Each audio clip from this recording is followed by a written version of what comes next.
Bienvenidos. Hoy cruzamos el umbral hacia una historia que redefinió el horror, demostrando que los monstruos no se esconden bajo la cama, sino en las granjas aisladas de la América profunda. Esto es Paradoja Siniestra. Edward Theodore Jean, pero el mundo lo conoce como el necrófago de Plainfield, o más escalofriante, el carnicero. A pesar de haber cometido solo 2 asesinatos confirmados, la verdad de su patología es infinitamente más oscura que la de cualquier asesino serial prolífico. No fue solo un homicida, fue un profanador sistemático, un coleccionista de la muerte, cuya infamia no reside en el número de vidas que tomó, sino en lo que hizo con lo que quedó. Nacido en 1906, en La Crosse, Wisconsin, el destino de Edward Jean fue dictado por una figura, su madre, Augusta Jean, una mujer de fanatismo religioso, puritana hasta la médula y obsesionada con la inmoralidad del mundo. Para aislar a Edward y a su hermano Henry de cualquier influencia maligna, Augusta trasladó a la familia a una granja aislada en Plainfield. Este aislamiento fue su prisión.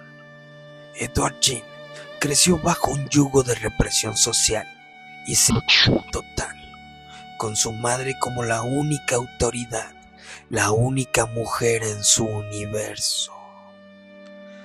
La primera sombra de la tragedia cae en 1944.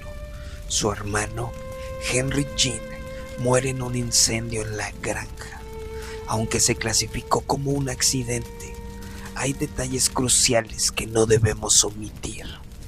La policía notó moretones en la cabeza de Henry, y Edward, a pesar de reportar la desaparición, fue capaz de guiar a las autoridades directamente al cuerpo. Para muchos analistas, este fue un fratricidio no confirmado, impulsado por la rivalidad, por la tensión de Augusta, o porque Henry había criticado la opresiva influencia materna. Edward eliminó la amenaza a su status quo. Pero el evento que desataría su psicosis fue la muerte de Augusta en 1945. La única figura que definía su existencia se había ido. Edward quedó prácticamente un ermitaño. Incapaz de hacer el duelo, Jean selló y preservó las áreas de la casa que su madre había usado. Las convirtió en un santuario, un intento desesperado por congelar el tiempo. Pero este santuario no fue suficiente para llenar el vacío, la necesidad insatisfecha de recrear físicamente a la figura materna perdida. Se convirtió en el motor de su fase más aberrante. A partir de 1947 y durante una década, Jean, que se mantenía como granjero, comenzó a visitar los cementerios locales. Su objetivo, la exhumación sistemática y profanación de cadáveres. Jean confesó haber mutilado al menos 9 cuerpos de tumbas profanadas. Su propósito era dual, señores. Incluía un elemento de necrofilia, pero la motivación principal era la obtención de materia prima, piel, huesos y órganos. Buscaba cuerpos femeninos que, según se cree, se parecían a su madre en edad y complexión. Este proceso de profanación actuó como una desensibilización progresiva. El horror se normalizó. el robo de tumbas se volvió insuficiente. La patología escaló. Jean necesitaba cuerpos frescos que pudieran ser procesados de manera específica. La necrofilia y la profanación lo llevaron al homicidio. La transición fue violenta. En 1954, Mary Hogan, operadora de una taberna local, desapareció. Jean confesó su asesinato, pero la evidencia física tardó 3 años en aparecer. El clímax llegó en noviembre de 1957. Bernice Worden, de 58 años, dueña de la ferretería de Plainfield, desaparece. La clave fue que Jean había sido la última persona vista con ella, y una nota de venta de anticongelante lo colocó como principal sospechoso. La policía lo aprehendió el 16 de noviembre de 1957. Las víctimas de Jean eran mujeres de mediana edad que ejercían una cierta autoridad. Al atacarlas, Jean manifestaba una agresión reprimida contra su madre, Augusta, o seleccionaba objetivos que se parecían a ella para luego transformarlos en artefactos. La escena que las autoridades encontraron en la remota granja de Jean conmocionó a la nación. Fue la imagen literal del horror.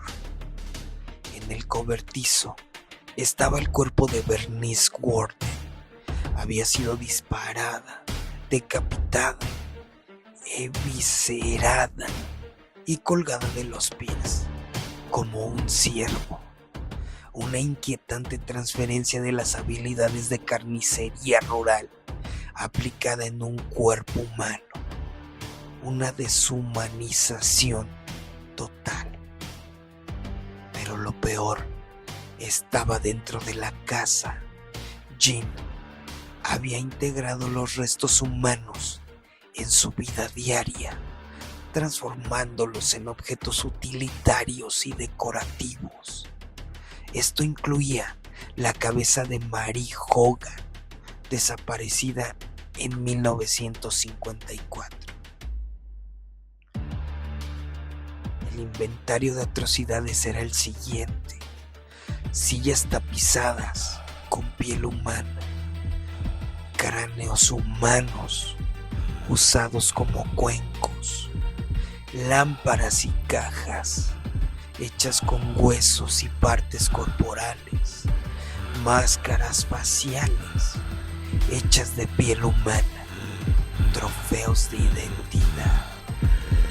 El hallazgo más infame, el traje de mujer, una prenda que Jean había confeccionado con piel humana y que podía usar. Este es el clímax de su psicosis. Su propósito era la metamorfosis, la sustitución total de su identidad. No solo deseaba poseer el cuerpo femenino, sino convertirse en la figura femenina que había perdido, logrando una fusión patológica con Augusta. Tras su confesión, Jean fue inicialmente declarado mentalmente no apto para ser juzgado. Los diagnósticos apuntaron a una psicosis severa y esquizofrenia. 11 años después, en 1968, fue considerado competente. Los fiscales solo lo acusaron del asesinato de Bernice Worden. El veredicto fue una paradoja legal. Jean fue declarado culpable del asesinato. El tribunal lo declaró legalmente insano en el momento del crimen. Esta sentencia dual lo condenó a reclusión de por vida en el Method Mental Health Institute. Confirmó que la patología de Jean era tan severa que, a pesar de ser funcional en tareas básicas como granjero, su capacidad de juicio moral y de distinguir el bien del mal estaba completamente anulada por sus delirios y sus fetiches. El caso Jean es atípico. Su impulso principal no fue el sadismo inherente a matar, sino la necesidad de obtener material para la sustitución materna y la identidad a través de la manipulación post-mortem.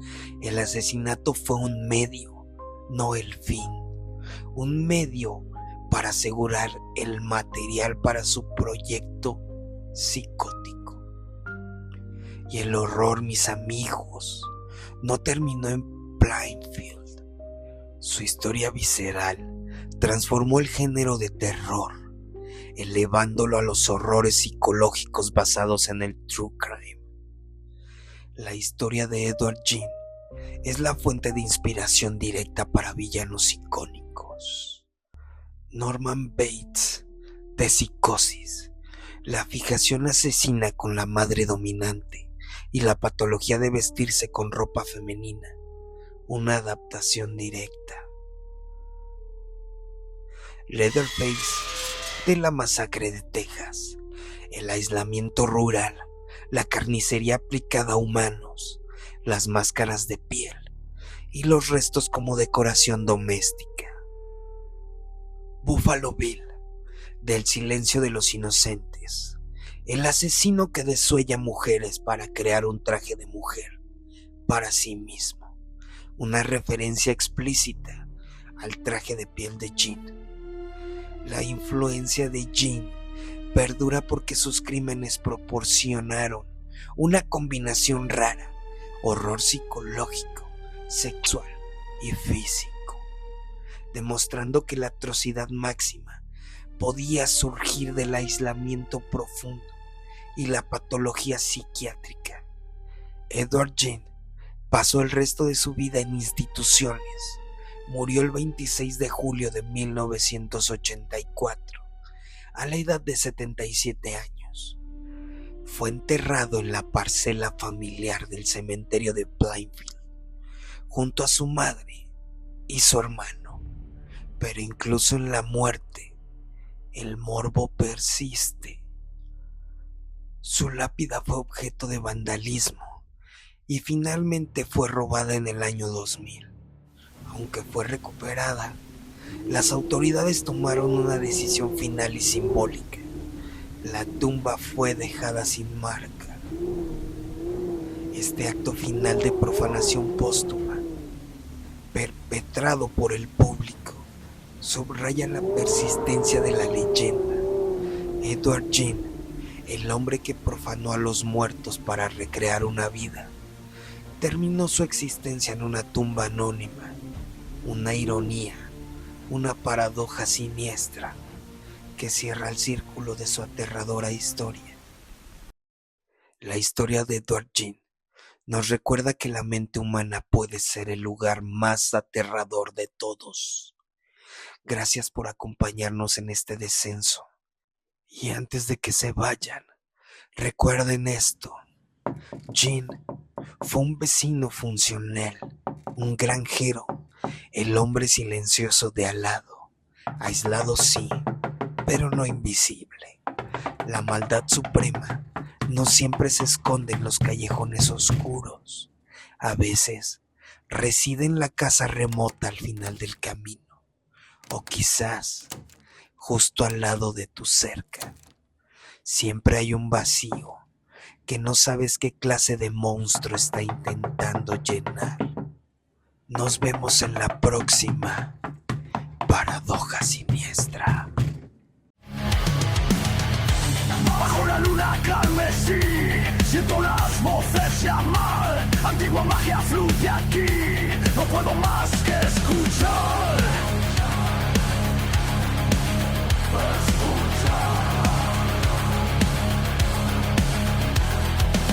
Las velas bailan sin cesar, mi sangre hierve el ritual.